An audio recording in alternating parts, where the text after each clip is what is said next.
Hello media கிரிக்ஸ் viewers, உங்க எல்லாருக்கும் ஒரு பெரிய வணக்கம். இன்னைக்கான வீடியோ என்ன அப்படின்னா, நிறைய பேர் வந்து ப்ரோ மும்பை இந்தியன்ஸ் பத்தி வீடியோ போடுங்க அப்படிங்கிற மாதிரி வந்து சொல்லியிருந்தீங்க.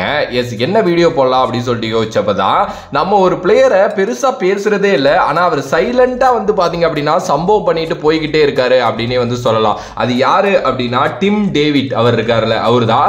எஸ், பொல்லாடுக்கு அப்புறம் வந்து மும்பை இந்தியன்ஸ்ல வந்து ரீப்ளேஸ்மெண்ட் பிளேயரா பார்த்தது வந்து டிம் டேவிட்டை தான் பார்த்தாங்க.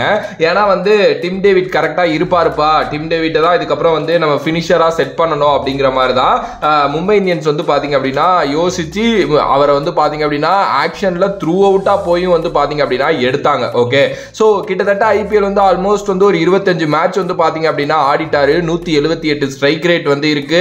கிட்டத்தட்ட வந்து பாத்தீங்க அப்படின்னா அடிச்சு நொறுக்கி இருக்காரு அப்படின்னே வந்து சொல்லலாம். அதுவும் இந்த 46 தான் அவரோட ஹையஸ்ட் ஸ்கோர். ஆனா கம்மி பால்ல அதிக ரன் அடிக்கக்கூடிய ஒருத்தர். ஓகே, சோ அவர் வந்து பேசிக்கா வந்து ஒரு சிங்கப்பூரை சேர்ந்த ஒருத்தர். ஆனா அவர் வந்து ஆஸ்திரேலியாவுக்கு வந்து அதுக்கு முன்னாடி நிறைய கிரிக்கெட் விளையாண்டு, குறிப்பா அந்த பிக் பேஷ் லீக்லாம் விளையாண்டு அங்கே தான் பிரபலமானாரு. அதுக்கப்புறம் ஆஸ்திரேலியாவில் வந்து செட்டில் ஆயிட்டாரு. இப்போ ஆஸ்திரேலியாக்காக ஆடிட்டு இருக்காரு. ஓகே, இப்போ லாஸ்டா நடந்த ஃபியூ T20 இன்னிங்ஸ்ல வந்து பாத்தீங்க அப்படின்னா சும்மா மனுஷன் பிரிச்சு மேஞ்சிருக்கான் அப்படின்னே சொல்லலாம். அது இந்த வெஸ்ட் இண்டீஸ் சீரீஸ்ல இருந்து அவர் பயங்கர ஃபார்முக்கு வந்துட்டாரு. முதல் மேட்ச்ல வந்து 37 ரன் 17 பால்ல, ரெண்டாவது மேட்ச்ல வந்து 14 பால்ல 31, மூணாவது T20 இன்னைக்கு நடந்தது 19 பால்ல 41, அதுக்கு முன்னாடி இந்தியா கூட நடந்த T20 22 பால்ல 37 அப்படின்னு சொல்லிட்டு வேற மாதிரி வந்து பாத்தீங்க அப்படின்னா விளையாண்டுருக்காரு. அண்ட் இது இல்லாம இடையில போய் விளையாண்ட பிரான்சைஸ் கிரிக்கெட்லயே வந்து பாத்தீங்க அப்படின்னா பயங்கரமா அடிச்சு நொறுக்கி இருக்காரு அப்படின்னே வந்து சொல்லலாம். மும்பை இந்தியன்ஸ் பொறுத்த வரைக்கும் அந்த டீம் பயங்கரமான கடப்பார லைனப் அப்படிங்கிறது நம்ம எல்லாருக்குமே தெரியும். டிம் டேவிட் வரைக்கும் ஒரு கேம் வருமா அப்படிங்கிறதே பெரிய டவுட். ஏன்னா மேல இருக்கிற players obviously super star players முடிச்சிருவாங்க கேம.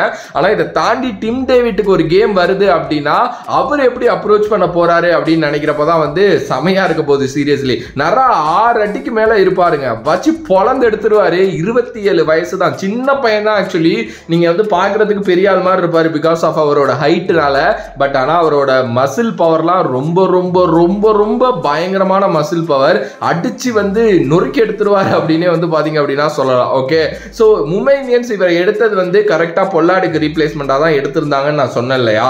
அதை வந்து பாத்தீங்க அப்படின்னா ரொம்ப நல்லாவே வந்து பண்ணிக்கிட்டு இருக்காரு அப்படின்னு தான் நான் சொல்லுவேன். எஸ், இது மட்டும் இல்லாமல் நிறைய மும்பை பிரான்சைஸ் கிரிக்கெட்லயும் வந்து பாத்தீங்க அப்படின்னா ஆடிட்டு இருக்காரு. சோ டிம் டேவிட் எனக்கு தெரிஞ்சு இந்த IPL 2024 ஒரு watch out player for Mumbai Indians. ஏன்னா அவர் மேல ஒரு பெரிய பினிஷர் அப்படிங்கிற ஒரு சுமை வந்து இருக்கு. என்ன பண்ண போறாரு அப்படிங்கறத வந்து வெயிட் பண்ணி பார்ப்போம். இது மாதிரி நிறைய இண்டிவிஜுவல் பிளேயர்ஸ் பத்தியும் நம்ம பேசணும் அப்படின்னா பேசலாம். சோ நாளைக்கு கூட வந்து பாத்தீங்கன்னா நான் ரசல் பத்தி ஒரு வீடியோ போடுறேன். ஏன்னா இன்னைக்கு ரசல் பயங்கரமா விளையாண்டுருக்காரு. சோ உங்களோட கருத்து டிம் டேவிட் பத்தியும், மும்பை இந்தியன்ஸ் டிம் டேவிட் எப்படி யூஸ் பண்ணுவாங்க அண்ட் எந்த அளவுக்கு டேஞ்சரா இருப்பாரு டிம் டேவிட் மும்பை இந்தியன்ஸ்ல விளையாடுறப்ப அப்படின்னு சொல்லிட்டு மறக்காம கமெண்ட் பாக்ஸ்ல கமெண்ட் பண்ணுங்க. If you like the video, please like, share and subscribe to நம்மளோட கிரிக்ஸுப் சேனல்.